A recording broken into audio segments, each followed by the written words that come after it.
Border Gavaskar ಟ್ರೋಫಿನಲ್ಲಿ team India ಭರ್ಜರಿಯಾಗಿ ಗೆದ್ದುಬಿಟ್ಟಿದೆ. ಪರ್ತಲ್ಲಿ ಆಸ್ಟ್ರೇಲಿಯಲ್ಲಿ ನಡೀತು, 295 ರನ್ನಲ್ಲಿ ಗೆದ್ದಿದ್ದಾರೆ. ಹಾಗಾಗಿ ಈ ಸರಣಿನಲ್ಲಿ 1-0 ಮುಂದಕ್ಕೆ ಹೋಗ್ಬಿಟ್ಟಿದ್ದಾರೆ.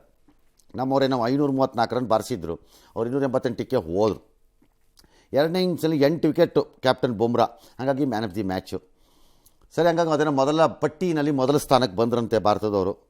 ವೆರಿ ಗುಡ್, ಒಳ್ಳೇದಾಯ್ತಪ್ಪ, ಆಡ್ಕೊಳ್ಳಿ, ಯಾರು ಬೇಡ ಅಂದವ್ರು ನಿಮ್ಮನ್ನು, ಅಲ್ವೇ?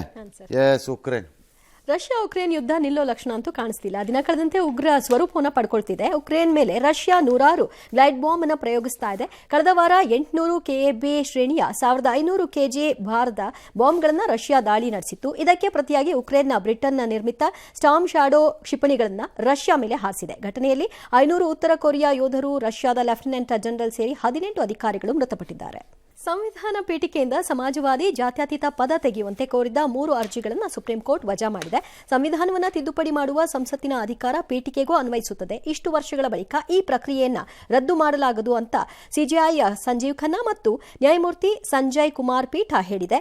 ಈ ರಿಟ್ ಅರ್ಜಿಗಳನ್ನು ಕುರಿತು ಹೆಚ್ಚು ಚರ್ಚೆ ನಡೆಸುವ ಅರ್ಜಿ ಮೂಲಕ ಹೋಗಿದ್ದನ್ನು ಅವ್ರು ಮಾಡಿಲ್ಲ supreme court, that's all right. But ಹೇಗೆ ಸೆಕ್ಯುಲರ್ ಅನ್ನೋದು ಒಂದು ತಿದ್ದುಪಡಿಯ ಮೂಲಕವೇ ಸಂವಿಧಾನದ ಒಳಕ್ಕೆ ಬಂತು, ಹಾಗೆ ತಿದ್ದುಪಡಿಯ ಮೂಲಕವೇ ಸಂಸತ್ತೆ ತೆಗಿಬೋದಲ್ಲ. ತಿದ್ದುಪಡಿ ಮೂಲಕವೇ it is N added word ತಾನೆ. ಅದೇನು ಮೂಲ ಸಂವಿಧಾನದಲ್ಲಂತೂ ಇರಲಿಲ್ಲ, ನಮಗೂ ಗೊತ್ತು, ಎಲ್ಲವನಿಗೂ ಗೊತ್ತದು. ಆ್ಯಡ್ ಮಾಡಿದ್ಯಾರು ಇಂದಿರಾ ಗಾಂಧಿ.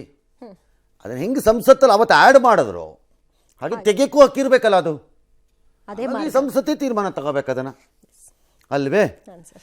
ಸರಿ, ಅದ್ಯಾವುದೋ ರುದ್ರೇಶ್ ಆತ್ಮಹತ್ಯೆ. ಎಸ್, ಎಸ್ಡಿಎ ರುದ್ರೇಶ್ ಆತ್ಮಹತ್ಯೆ ಪ್ರಕರಣಕ್ಕೆ ಟ್ವಿಸ್ಟ್ ಮೇಲೆ ಟ್ವಿಸ್ಟ್. ರುದ್ರೇಶ್ ಕೇಸನ್ನು ಸಿಬಿಐಗೆ ವಹಿಸಲು ಕೋರಿ ರಾಷ್ಟ್ರಪತಿಗೆ ಅನಾಮಧೇಯ ಪತ್ರವೊಂದು ಹೋಗಿದೆ. ರುದ್ರೇಶ್ ಸಾವಿನ ಕುರಿತು ಸಾಕಷ್ಟು ಅನುಮಾನ ಇದೆ. ತಹಶೀಲ್ದಾರ್ ಕಚೇರಿ ಸಿಬ್ಬಂದಿ ತಹಶೀಲ್ದಾರ್ ಬಸವರಾಜು ಪ್ರಕರಣದ ದಿಕ್ಕನ್ನು ತಪ್ಪಿಸ್ತಾ ಇದ್ದಾರೆ ಅಂತ ಅವರು ಪತ್ರದಲ್ಲಿ ಉಲ್ಲೇಖ ಮಾಡಿದ್ದಾರೆ.